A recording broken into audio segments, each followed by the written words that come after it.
Welcome students, welcome to Manabadi videos. Telangana AP set counselling కోసం చాలామంది విద్యార్థులు వాళ్ళ పేరెంట్స్ వెయిట్ చేస్తున్నారు. చాలామంది స్టూడెంట్స్ కూడా డిఫరెంట్ స్టేట్స్లో ఉన్న కాలేజెస్ కోసం అని చెప్పేసి అడ్మిషన్స్ కోసం జాయిన్ అవుతున్నారు. ఇది ఎంత కూడా తెలంగాణలో కౌన్సిలింగ్ డిలే అవ్వటం వల్ల కారణమవుతుంది. అయితే ఇలాంటి టైంలో తెలంగాణ ఎంసెట్ బోర్డ్ చైర్మన్ మనకు ఒక ప్రెస్ నోట్ రిలీజ్ చేయడం జరిగింది. తెలంగాణ కౌన్సిలింగ్ ఎప్పుడు ఉంటుంది, అలాగే దీనికి ఆలస్యానికి కారణం ఎందుకు, అలాగే కౌన్సిలింగ్ కంప్లీట్గా పూర్తిగా ఎప్పుడైపోతుంది అండ్ ఇంజనీరింగ్ కాలేజెస్ స్టార్టింగ్ ఎప్పటి నుంచి ఉంటుంది అని చెప్పేసి చెప్పడం జరిగింది. సో వీడియోని పూర్తిగా చూడడానికి ట్రై చేయండి, షార్ట్ వీడియోనే. అలాగే ఫస్ట్ టైం వచ్చిన యూజర్స్ ఖచ్చితంగా ఛానల్ సబ్స్క్రైబ్ చేసుకోండి, ఎందుకంటే ఓన్లీ సబ్స్క్రైబ్డ్ యూజర్స్కి మాత్రమే తెలంగాణ కౌన్సిలింగ్ గురించి పూర్తిగా మనము మెంటార్షిప్ ఇవ్వడం జరుగుతుంది. దీనివల్ల మీకు ఉపయోగం ఏంటంటే బెస్ట్ కాలేజ్లో సీట్ రావడం జరుగుతుంది అనమాట. అయితే ఇదంతా కూడా ఫ్రీ ఆఫ్ కాస్ట్లో ఇస్తున్నాము, సో ఎవరికి కూడా ఛార్జ్ చేయట్లేదు. But only YouTube subscribed users మాత్రమే ఇది ఫెసిలిటీ ఉంటుంది. అలాగే కొన్ని డాక్యుమెంట్స్ ప్లస్ ఇప్పుడు మీకు చూపించే డాక్యుమెంట్స్ అన్నీ కూడా టెలిగ్రామ్ ఛానల్లో పెడుతున్నాను. టెలిగ్రామ్ లింక్ డిస్క్రిప్షన్లో ఉంది, ఒకసారి ఓపెన్ చేసి దాన్ని జాయిన్ అయిపోండి అండ్ డాక్యుమెంట్స్ అంతా కూడా డౌన్లోడ్ చేసుకోండి. ఫైన్ స్టూడెంట్స్, సో ముందుగా అసలు తెలంగాణ కౌన్సిలింగ్ ఎప్పటి నుంచి స్టార్ట్ అవుతుందో చూద్దాం. జూలై మొదటి వారంలో ఇంజనీరింగ్ కౌన్సిలింగ్ నిర్వహించినట్లు ఉన్నత విద్యామండలి చైర్మన్ బాలకృష్ణారెడ్డి గారు వెల్లడించారు. జూలై ఫస్ట్ వీక్ అంటే ఆల్మోస్ట్ మనకు ఇంకొక 25 days దాకా ఉంది. మనకు 25 to 22 daysలో మనకు జూలై ఫస్ట్ వీక్లో కౌన్సిలింగ్ ఉంటుంది.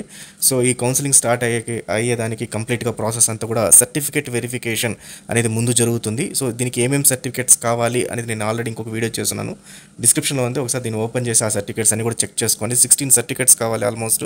ఈ సర్టిఫికేట్స్లో కొన్ని సర్టిఫికేట్స్ మీకు గవర్నమెంట్ ఆఫీస్ నుంచి, ఎంఆర్ఓ ఆఫీస్ నుంచి తీసుకోవాల్సి ఉంటుంది. అయితే ఇవి ఆల్మోస్ట్ 2 weeks నుంచి 1 month టైం పడుతుంది మనకు గవర్నమెంట్ ఆఫీస్ నుంచి రావడం కోసం. కాబట్టి వెంటనే ఈ సర్టిఫికేట్స్ ఏమేమి కావాలో వీడియో చూసి అప్లై చేయండి. దెన్ సర్టిఫికేట్స్ తర్వాత ఈ సర్టిఫికేట్స్ అన్నింటిని కూడా హెల్ప్ లైన్ సెంటర్స్కి మీరు అప్లై చేయాల్సి ఉంటుంది.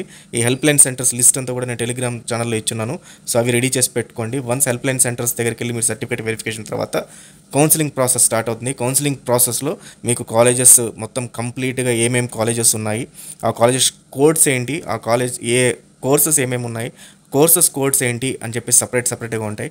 ఈ కాలేజ్ కోర్స్, కోర్స్ సంబంధించిన లింక్ నేను డిస్క్రిప్షన్లో ఇచ్చాను. అయితే ఇవన్నీ మీరు తెలుసుకున్న తర్వాత కౌన్సిలింగ్ అనేది ఒక ప్రాసెస్. ఇది ఇక్కడికి వెళ్ళిన తర్వాత మీరు ఏ కాలేజ్ కావాలి 1 2 3 4 అని ఆర్డర్ పెట్టాలి. అలాగే ఏ కోర్స్ కావాలి అనేది 1 2 3 4 అని ఆర్డర్ పెట్టాలి. మీరు ఈ ఆర్డర్ని ఎలా పెట్టాలి, ఎలా పెడితే మీకు వస్తుంది, టాప్ కాలేజెస్ వీటిలో ఏంటి, ఇవన్నీ కూడా ఎంసెట్ సిమ్యులేటర్ అనే ఒకటి ఉంది. ఈ ఎంసెట్ సిమ్యులేటర్ మనబడిలో లాంచ్ చేయడం జరిగింది, ఫ్రీ ఆఫ్ కాస్ట్. ఇది ఈ సిమ్యులేటర్ను ఉపయోగించుకోండి. సిమ్యులేటర్ లింక్ డిస్క్రిప్షన్లో ఉంది, లేదా మీరు మనబడి వెబ్సైట్కి వెళ్తే ఫస్ట్ లింక్ అనమాట. ఇది ప్రాక్టీస్ చేయండి సిమ్యులేటర్ని. దీని ద్వారా మీకు కాలేజెస్ని ఏ ఆర్డర్లో పెట్టాలి, ఆర్డర్ కోర్స్ కోడ్ ఏంటి, కాలేజ్ కోడ్ ఏంటి అని మొత్తం క్లియర్గా తీస్తుంది. దీన్ని తీసుకెళ్ళి మీరు అక్కడ అప్లోడ్ చేస్తే సరిపోతుంది. సో ఇది ఎంటైర్ ప్రాసెస్. ఇదంతా అయిపోయిన తర్వాత మీకు కాలేజ్ అలకేట్ అవుతుంది. కాలేజ్ అలకేట్ అయిన తర్వాత ఫీ కట్టాల్సి ఉంటుంది. ఫీ కట్టిన తర్వాత మీరు జాయిన్ అవుతారనమాట.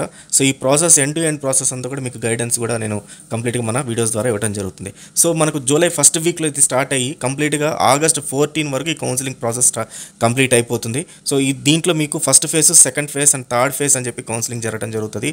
ఫస్ట్ ఫేజ్లో సీట్స్ రాని వాళ్ళు సెకండ్ ఫేజ్లో, సెకండ్ ఫేజ్లో సీట్స్ రాని వాళ్ళు థర్డ్ ఫేజ్లో మీరు అప్లై చేసుకోవచ్చు. సో ఈ ఫస్ట్ ఫేజ్లో ఎన్ని సీట్స్ మిగిలాయి, సెకండ్ ఫేజ్లో ఎన్ని సీట్స్ మిగిలాయి అనేది నా వీడియోస్లో చెప్తూ వస్తుంటాను. మీకు స్టెప్ బై స్టెప్ నేను మీకు ఎప్పుడు గైడెన్స్ ఇవ్వడం జరుగుతుంది, కాబట్టి ఖచ్చితంగా మన ఛానల్ ఫాలో అవ్వండి. సో అది స్టూడెంట్స్, సో మొత్తానికి జూలై ఫస్ట్ వీక్ నుంచి మనకు కౌన్సిలింగ్ అనేది స్టార్ట్ అయిపోతుంది అండ్ ఆగస్ట్ 14 లోపల కంప్లీట్ చేస్తారు. సో ఆగస్ట్ సెకండ్ వీక్ నుంచి మీకు క్లాసెస్ కూడా, ఇంజనీరింగ్ క్లాసెస్ కూడా స్టార్ట్ అయిపోతాయి. సో ఎవరైనా స్టూడెంట్స్ అవుట్ ఆఫ్ స్టేట్ వెళ్దాం అనుకున్న వాళ్ళు మాత్రం వెయిట్ చేయండి. ఖచ్చితంగా మనకు తెలంగాణలో ది బెస్ట్ ఇంజనీరింగ్ కాలేజెస్ ఉన్నాయి, కాబట్టి ఇక్కడే ట్రై చేయండి. తక్కువ ఫీజులో మీకు మంచి కాలేజెస్లో కూడా వస్తాయి. అండ్ దట్టు ఇంకొక న్యూస్ ఏంటంటే తెలంగాణలో ఇంజనీరింగ్ కాలేజెస్ అన్ని ఫీజు పెంచడం జరిగింది. ఏ కాలేజ్కి ఎంత ఫీజు పెరిగింది అనేది 1 or 2 daysలో మనకు మళ్ళీ నోటిఫికేషన్ వస్తుంది. సో ఆ నోటిఫికేషన్ కూడా నేను వీడియోలో చేయడం జరుగుతుంది, మీకు ఇంటిమేట్ చేయడం జరుగుతుంది. So all the best students, thank you very much.